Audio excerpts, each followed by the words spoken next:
Você já sentiu uma pontada, um nó aqui no peito, quando alguém pergunta sobre sua vida? Não é raiva, não é tristeza, é algo mais pesado, mais antigo. Uma vergonha que você nem sabe de onde veio, mas que te acompanha como uma sombra. Uma vergonha de não ser o bastante. Talvez você tenha 38, 45, 50 anos. Talvez você olhe para sua conta bancária, para sua casa, para sua carreira, e sinta um vazio que nenhuma conquista consegue preencher. Uma sensação de que, não importa o que você faça, nunca será o suficiente para quem, afinal. Eu sou o William, tenho 77 anos. E não estou aqui para te dar conselhos que você encontra em qualquer livro de autoajuda. Estou aqui para te contar o que eu senti, o que eu vivi. Porque, talvez, a minha história é um pouco na sua. Eu passei a maior parte da minha vida correndo. Correndo atrás de algo que eu não sabia bem o que era, mas que eu achava que me traria paz. Que me faria, o homem.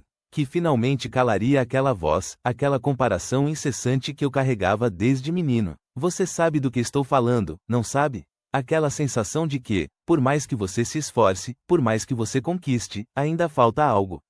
Uma peça invisível, mas fundamental, que parece estar sempre fora do seu alcance. E a vergonha de não ter essa peça é paralisante. Nós, homens, somos ensinados a engolir isso. A mascarar a dor com trabalho, com dinheiro, com status. A transformar o vazio em combustível para mais uma corrida. Mas o tanque nunca enche. E a cada nova conquista, o vazio parece ficar mais fundo, mais gelado. A raiz de tudo, para mim, estava lá, na minha infância. Meu pai, ele era um homem de poucas palavras, mas de expectativas imensas. Nunca um elogio direto, sempre uma observação sobre o que faltava, o que poderia ser melhor. Lembro-me do cheiro do café forte da manhã, do ruído do jornal sendo virado. Eu, um menino de uns 10 anos, terminava o meu prato de pão com manteiga e esperava. Esperava por um olhar, uma palavra. Mas, na maioria das vezes, vinha a comparação. Você viu o filho do Joaquim, William? O garoto tirou 10 em matemática. Já está ajudando o pai na loja. E você, William, o que você fez de útil hoje? A voz dele era sempre calma, mas as palavras eram como pequenas facas, cravando-se devagar. Seu Joaquim era nosso vizinho. Tinha uma loja de materiais de construção que prosperava. Ele comprou um carro novo, um Opala azul, que brilhava na rua. Meu pai fazia questão de me levar para ver o carro, para sentir o cheiro de novo, para que eu sentisse o peso daquela diferença. Eu aprendi, sem que ninguém me dissesse diretamente, que o amor, a aceitação, a própria existência digna, estavam atrelados ao que eu podia conquistar. A ser melhor que o filho do Joaquim. A ter mais, a ser mais, a provar meu valor através do externo. O vazio começou ali. A vergonha de não ter dinheiro suficiente, de não ter o carro certo, de não ter a casa ideal, era a vergonha de não ser amado. Era o eco da voz do meu pai dizendo: você não é o suficiente, William. E eu, um homem feito, ainda corria para calar essa voz. Chegou um momento, eu tinha por volta dos 45 anos, em que eu tinha tudo. A empresa que eu construí prosperava, a casa era grande, o carro era o mais novo do ano. Eu tinha o que meu pai sempre quis para mim, e mais. Olhei para a garagem, para a sala de estar vazia, e não senti absolutamente nada. Aquele vazio que eu esperava preencher com as conquistas, ele estava lá, maior do que nunca. Não era um vazio de não ter, era um vazio de não ser. Era a dor sem nome, a dor de uma vida inteira de busca por algo que nunca esteve lá fora. Eu estava no pico do que a sociedade chama de sucesso, mas me sentia mais sozinho e mais perdido do que nunca. Aquele Opala azul do seu Joaquim não parecia mais tão importante. E a voz do meu pai, por mais que eu tivesse ganhado, ainda ecoava. Esse padrão não ficou só no trabalho, no dinheiro. Ele se infiltrou nos meus relacionamentos. Eu achava que, se eu fosse um bom provedor, um bom chefe de família, eu seria amado. Eu seria respeitado. Eu seria o pai que eu nunca tive. Mas o que eu fazia era, sem perceber, replicar o mesmo padrão. Eu cobrava dos meus filhos o desempenho que meu pai cobrava de mim. Eu os comparava, não com o filho do Joaquim, mas com os filhos dos meus amigos, com o ideal que eu tinha na cabeça. Minha esposa, a coitada, tentava preencher o vazio com carinho, com atenção. Mas eu não sabia receber. Eu estava sempre em modo de conquista, de prova. O amor parecia uma distração, algo que me tiraria do meu objetivo maior de ser o homem. Meus filhos cresceram, se afastaram. Minha esposa se resignou a uma vida de companheirismo silencioso. Eu estava rodeado de gente, mas me sentia invisível, sozinho, carregando uma dor sem nome que eu não conseguia identificar nem explicar. Eu tenho amigos. Tinha o Roberto. O Roberto é um pouco mais novo que eu, uns 70 anos.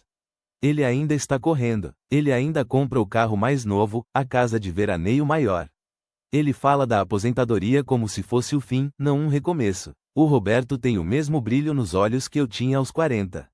Um brilho de urgência, de busca incessante. E eu vejo nele o que eu fui. Aquele medo de parar, de olhar para dentro, de confrontar o vazio. Ele ainda acredita que o próximo, algo, vai preencher. Mas também tem o Paulo.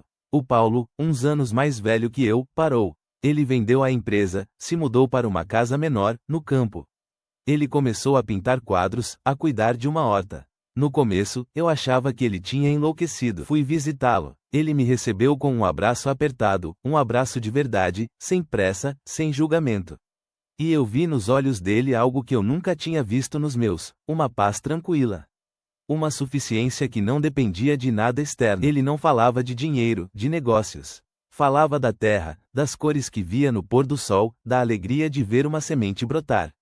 E, pela primeira vez, eu entendi o que era suficiência. Não era ter tudo, era sentir-se completo com o que se é, com o que se tem. Suficiência não é uma meta a ser atingida, um troféu a ser exibido.